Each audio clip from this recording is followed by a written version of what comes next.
Každá konsolidácia má žiaľ aj negatívny vplyv na ekonomiku. Platí však, že nie každý konsolidačný mix škodí rovnako. Dobrá konsolidačná stratégia poznačí ekonomiku menej, zlá ju zasiahne hlbšie.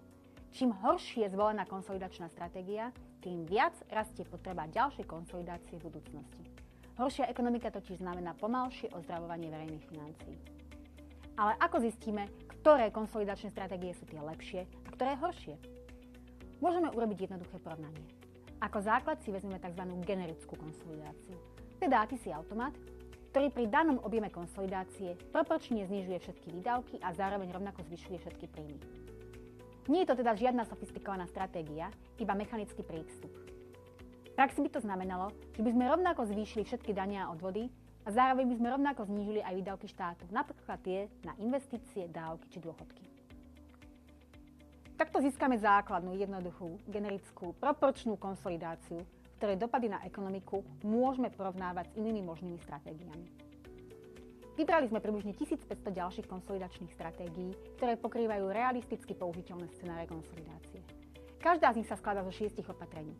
3 sú na príjmovej strane. Ide napríklad o dane, odvody či nedaňové príjmy. A 3 na výdavkovej strane.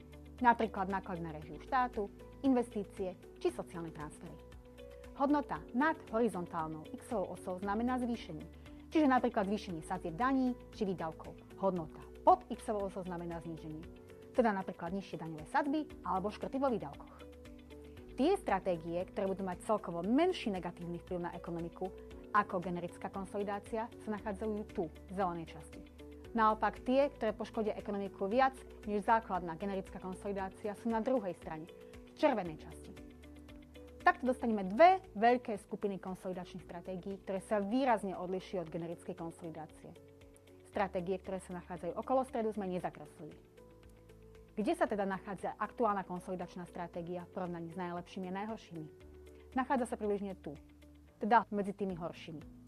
Ak to preložíme do reči čísel, znamená to, že približne tretina konsolidačného úsilia plánovaného na rok 2026 bude slúžiť iba na neutralizovanie zlej štruktúry zvolenej konsolidačnej stratégie. Teda tretina balíčka opatrení reálne neprispieva k ozdraveniu verejných financií. Ak by sa v tejto stratégii pokračovalo aj v rokoch 2027 a 2028, počas nasledujúcej dekády by si to vyžiadalo prijatie minimálne jedného konsolidačného balíčka navyše. Nad rámec tých, ktoré budú ešte nevyhnutné. Môžeme sa ešte pozrieť na to, čo majú dobré a zlé konsolidačné stratégie spoločne. Zoberme si napríklad dane z ekonomickej aktivity, čiže dane z práce či firemné dane. Vidíme, že v dobrom pásme sú skôr nižšie a smerom k horšiemu pásmu rastu. Znamená to, že ak konsolidácia stojí na zvyšovaní daní z ekonomickej aktivity, ekonomiku to zasahuje trvalejšie. Podobne náklady na réžiu štátu. V dobrých konsolidáciách sa skôr znižujú, zatiaľ čo v tých horších majú tendenciu rásť.